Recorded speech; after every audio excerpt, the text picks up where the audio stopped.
Assalamualaikum warahmatullahi wabarakatuh. Selamat pagi anak-anak semua yang saya sayangi. Baik anak-anak, pada kali ini kita akan membahas mengenai latihan soal penilaian akhir semester untuk mata pelajaran fikih. Baik, mari kita lanjutkan pembahasan soal, yaitu latihan soal penilaian akhir semester untuk mata pelajaran fikih. Semoga latihan soal berikut ini dapat bermanfaat bagi kita dalam rangka untuk mempersiapkan kita menuju asesmen akhir semester pada tahun pelajaran kali ini. Selanjutnya, mari kita langsung bahas soal yang pertama. Perhatikan pernyataan di bawah ini. Menjalankan syariat Islam untuk perayaan, menjaga kebersihan, memenuhi permintaan orang tua, menjaga kesucian dari najis. Tujuan hitan pada pernyataan tersebut ditunjukkan oleh nomor titik-titik. A, 1, 2, dan 3. B, 1, 3, dan 5. C, 2, 3, dan 4. D, 3, 4, dan 5. Maka jawabannya adalah B, 1, 3, dan 5. Soal selanjutnya. Perhatikan kolom berikut dan pasangkan sesuai dengan pasangannya. Kolom yang pertama kita lihat akibat hitan, tujuan hitan, manfaat hitan, dan D, kesan hitan. Sedangkan kolom kedua, pertumbuhan badan lebih cepat, bertambah dewasa, terhindar dari penyakit kelamin, memenuhi perintah orang tua. Kita pasangkan, pasangan yang tepat adalah apakah A dan 2, B dan 1, apakah C dan 3, apakah D dan 2. Baik, jawabannya adalah C, yaitu manfaat hitan, terhindar dari penyakit kelamin. Soal selanjutnya. Bacalah kisah berikut ini. Beliau adalah seorang yang sangat taat dan tunduk kepada Allah. Allah memerintahkan kepadanya untuk berkhitan.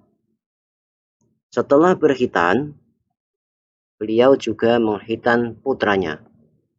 Orang yang dimaksud dalam kisah tersebut adalah A, Nabi Isa alaihissalam, B, Nabi Muhammad sallallahu alaihi wasallam, C, Ibnu Umar, D, Nabi Ibrahim. Jawabannya adalah D, Nabi Ibrahim alaihissalam. Beliau dihitan pada usia 80 tahun dan setelah itu beliau disuruh untuk menghitan putranya, yaitu Nabi Ismail alaihissalam, yang mana pada waktu itu Nabi Ismail berusia 13 tahun. Soal selanjutnya. Bacalah surat Al-Waqiah ayat 79 di bawah ini. La yamassuhu illal mutahharun. Ayat di atas adalah larangan bagi perempuan haid untuk A, menyentuh mushaf atau Al-Quran, B, beriktikaf di masjid, C, melakukan puasa, D, melakukan sholat sunnah.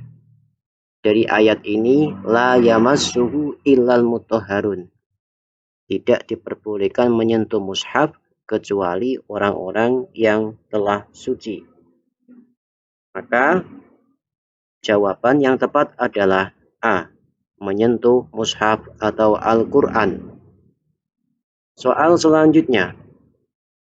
Berikut ini hal-hal yang disyariatkan ketika mandi wajib, kecuali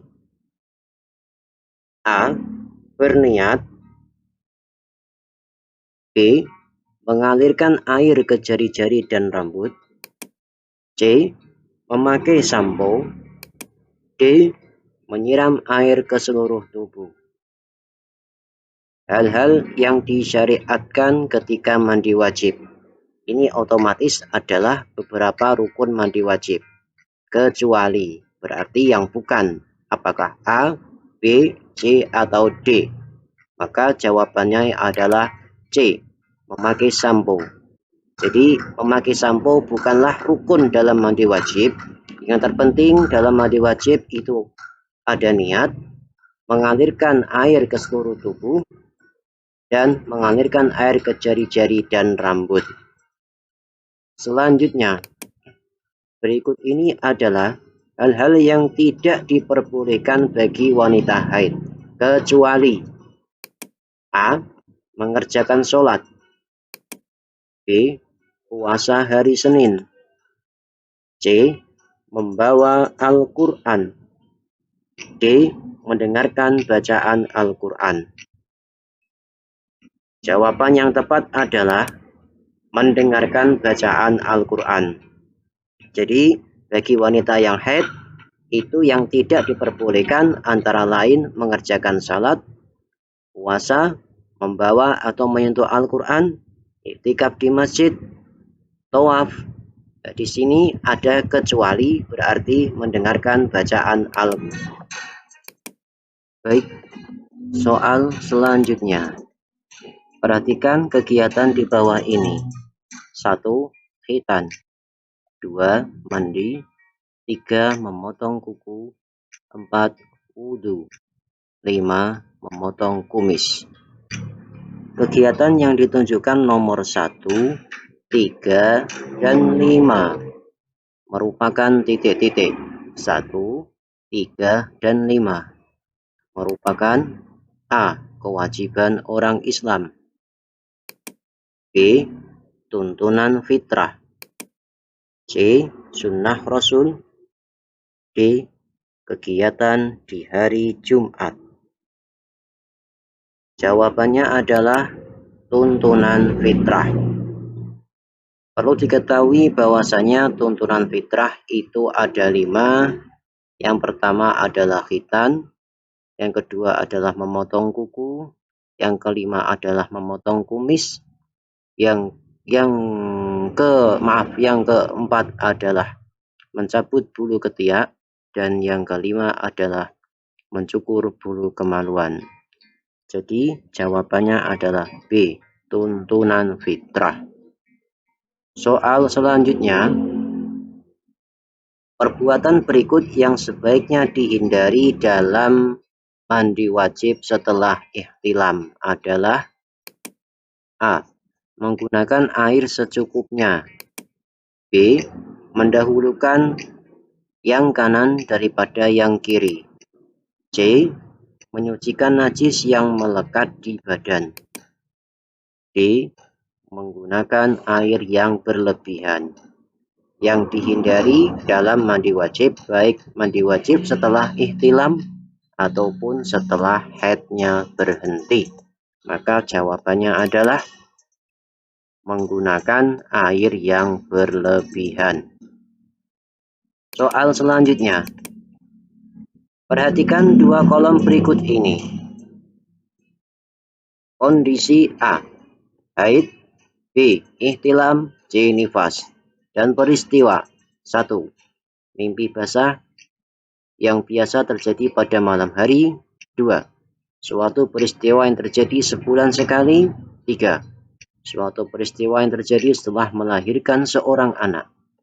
Pasangan yang tepat dari pernyataan yang terdapat pada kolom di atas adalah A. Yaitu haid, dijodohkan dengan mimpi basah. B. A. Haid dengan nomor 3. Peristiwa yang terjadi setelah melahirkan seorang anak. C. B. Dijodohkan dengan 2. Ihtilam, suatu peristiwa yang terjadi sebulan sekali.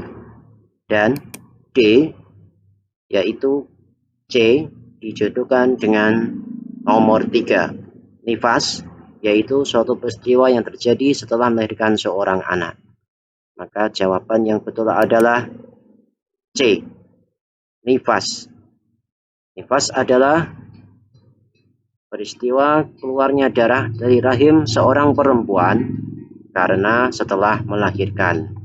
Sedangkan jawaban untuk jodoh yang betul, pasangan yang betul haid adalah suatu peristiwa yang terjadi sebulan sekali, yaitu keluarnya darah dari rahim perempuan bukan karena suatu penyakit yang terjadi dalam siklus, biasanya 1 bulan sekali. Sedangkan untuk pasangan yang tepat B itu adalah nomor 1. Ihtilam.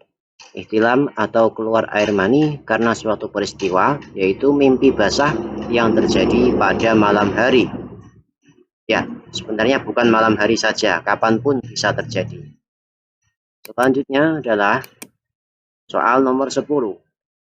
Baca dan perhatikan potongan hadis di bawah ini.